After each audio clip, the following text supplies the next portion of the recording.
Salut tout le monde, j'espère que vous allez bien les amis. On est parti pour la vidéo du jour. On va démarrer avec les deux des quotidiens madrilènes et on est peut-être aussi en train d'entrevoir un nouveau feuilleton Kylian Mbappé puisqu'une information importante, voire même très importante, est tombée hier soir. Alors regardez premièrement la une du quotidien AS qui titre Mbappé se pone à tiro. On entrevoit Kylian Mbappé. On a aussi donc sur cette une du quotidien AS en haut à droite la présentation officielle de Fran Garcia. On regardera dans quelques instants quelques photos, quelques déclats du retour du latéral du côté de Madrid, là sur cette une de AS. Il nous dit Esta es mi casa, le Real c'est ma maison. On enchaîne avec cette fois-ci la une du quotidien Marca et on a trois informations qui concernent le Real. En haut, on a Arabia insisté, Modric résisté. Je pense que j'ai pas forcément besoin de faire une traduction. Il y a eu une nouvelle offre conséquente de l'Arabie Saoudite pour Luka Modric. Le souhait de Modric n'a absolument pas changé.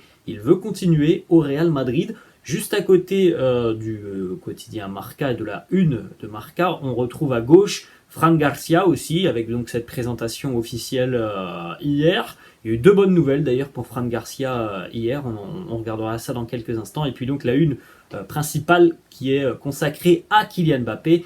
Vuelve a estar a tiro, donc Kylian qui est de nouveau à portée. Pourquoi ces deux unes du quotidien madrilène, enfin des quotidiens madrilènes Marca et AS? Tout simplement parce qu'hier soir on a quand même appris une information très importante qui est tombée d'ailleurs assez tard dans la soirée, qui a été révélée par le quotidien L'Équipe et qui a d'ailleurs très rapidement été confirmée par les grands spécialistes mercato et notamment Fabrizio Romano. Kylian Mbappé a annoncé officiellement au Paris Saint-Germain qu'il ne lèvera pas l'option d'un an qu'il a dans son contrat. Donc, grossièrement, Kylian Mbappé avait signé son contrat avec le Paris Saint-Germain jusqu'en 2024, donc dans un an, et il avait la possibilité de prolonger d'une année supplémentaire, de lever cette clause d'une année supplémentaire, et donc d'aller avec le Paris Saint-Germain jusqu'en 2025. Chose qu'il ne fera pas. Donc à l'heure actuelle, on est sur potentiellement le dernier mercato pour le Paris Saint-Germain si le PSG souhaite se séparer de Kylian pour recevoir tout simplement une contrepartie financière, puisque s'il ne lève pas donc cette option, l'année prochaine, Kylian Mbappé partirait gratuitement. Donc c'est évidemment une information qui change un peu la donne parce que du côté du Paris Saint-Germain, visiblement, on est un petit peu surpris. On est aussi assez énervé par la décision de Mbappé et on se pose des questions. Est-ce qu'il ne faut pas vendre Mbappé dès cet été côté Paris Saint-Germain? Alors c'est évident parce que déjà Kylian Mbappé c'est l'un des meilleurs joueurs au monde. Il a une énorme valeur marchande. Le laisser partir l'année prochaine gratuitement, ça serait quand même fou de la part du Paris Saint-Germain. Mais après, on sait aussi que le PSG est capable de s'endetter dans le sens d'aller au bout de ses idées jusqu'à la fin. Mais voilà, c'est quand même une information très importante que l'on a depuis hier. La porte semble ouverte à un départ de Mbappé dès cet été. Bon, on va quand même suivre un petit peu ce qui va se passer sur les prochains jours et les prochaines semaines. Parce que Mbappé avait annoncé formellement il y a une quinzaine de jours qu'il serait encore au PSG l'année prochaine, mais voilà, cette information elle peut tout changer, donc affaire à suivre. On continue les amis, donc avec la présentation officielle de Fran Garcia hier. Il est de retour donc à Madrid en costard. Voilà, il était vraiment sous son plus beau jour, Fran Garcia, pour sa présentation officielle. Il a signé son contrat aux côtés du président Florentino Pérez. Fran Garcia d'ailleurs portera le numéro 20 l'année prochaine. D'ailleurs, on regardera dans quelques instants deux changements de numéro côté madrilène. On va regarder ça dans quelques secondes. Fran Garcia qui nous dit: c'était un rêve de revenir à Madrid. Je me suis donné corps et âme sur le terrain pour pouvoir être ici. Aujourd'hui, c'est une source de fierté de savoir que le travail que j'ai fait, le chemin que j'ai dû parcourir, m'a permis de retrouver et de retourner à ma maison. On poursuit avec une petite déclat. Est-ce que vous avez déjà discuté avec Carlo Ancelotti? La seule fois où nous avons parlé, c'était après le match face au Rayo, il y a à peu près un mois, au Bernabéu. Il m'a félicité, il m'a dit que dans un mois, nous nous reverrions. Autre déclat de Fran Garcia. Dani Carvajal comme modèle, il nous dit bien sûr, j'aimerais et j'espère que j'aurai sa carrière. Je suis ici pour grandir et me développer. Mon modèle, je parlais toujours de Marcelo. C'est lui qui m'aidait dès qu'il le pouvait quand on partageait une loge un peu dans le passé. Je tiens également à souligner Roberto Carlos. L'avoir si proche pendant ma première année au niveau de la Castilla m'a beaucoup appris. Autre déclat de Fran Garcia qui répond à la question d'un journaliste, est-ce que vous allez vous battre pour une place de titulaire? Réponse de Fran Garcia, je ne suis pas là pour me battre avec un coéquipier, je suis là pour aider, donner le meilleur de moi-même à l'équipe, je veux gagner de nombreux titres. Deux déclats de Florentino Pérez qui nous dit, bienvenue dans ton Real Madrid Fran, tu avais 14 ans, maintenant tu es de retour, le Rayo Vallecano est un club ami et tu t'y es très bien développé. Une déclaration un petit peu plus générale de Florentino sur le mercato. Il nous dit on veut construire la meilleure équipe au monde. On a signé de jeunes joueurs. Ça fait partie du plan, de notre stratégie. Aujourd'hui, c'est l'une des premières grosses arrivées. Fran est de retour à la maison. On le sait les amis, par rapport à l'année dernière. Le mercato du Real risque d'être mouvementé.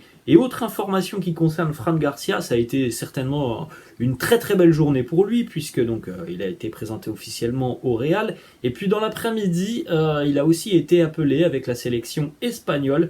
Il fait face, il pallie le forfait de Juan Bernat, donc Fran Garcia.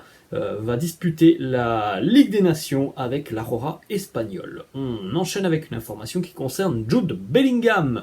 Et parfois, Fabrizio Romano répond à des abonnés qui lui posent des questions lors de podcasts. Et il y a un abonné qui lui a posé une question très simple. Pourquoi Bellingham n'est-il pas encore annoncé ? Réponse de Fabrizio Romano, ne t'inquiète pas, Jude est à 300% un joueur du Real Madrid. Cette semaine, à 100%, il sera annoncé officiellement. On rappelle les amis qu'on avait regardé ça, je crois que c'était en fin de semaine dernière, et normalement, Jude Bellingham sera annoncé officiellement par le Real jeudi. Ensuite, deux, trois déclats de Nacho qui est présent lui aussi avec la sélection espagnole. Nacho qui nous dit il y a des joueurs importants qui nous ont quittés. On a besoin de marquer des buts. Si ça ne tenait qu'à moi, j'amènerais Mbappé dès cet été. Harry Kane pourrait très bien s'acclimater de notre côté cet été. Et puis on serait aussi ravis d'accueillir Kylian Mbappé l'année prochaine. Donc voilà, pour lui Nacho, ça serait une très très bonne idée de voir les deux joueurs arriver. Alors ça se fera certainement pas sur le même mercato, mais pour lui aucun souci. Kane peut venir cet été et Mbappé l'année prochaine. Alors après évidemment avec l'information que l'on a eue en début de vidéo, la donne elle pourrait changer parce que la priorité a toujours été Kylian Mbappé. L'année dernière la porte s'est fermée violemment avec le Paris Saint-Germain et la prolongation de Mbappé. Peut-être que la porte est en train de se rouvrir et il est évident que si la porte elle se rouvre du côté du Real, on peut tout de suite très rapidement écarter la piste Harry Kane. Donc voilà, on va attendre un petit peu ce qui va se passer sur les prochains jours. On continue les amis avec cette information, on l'a dit tout à l'heure brièvement, il y a des changements de numéro côté Real avec notamment Vinicius qui va porter le numéro 7. Vinicius qui échange son 20 pour le numéro 7 et qui retrouve donc le maillot un petit peu de Cristiano Ronaldo. Et Rodrigo, lui, qui va porter maintenant le numéro 11. Vous pouvez jeter un petit coup d'œil les amis, vous avez juste à côté de moi les numéros merengues à l'heure actuelle.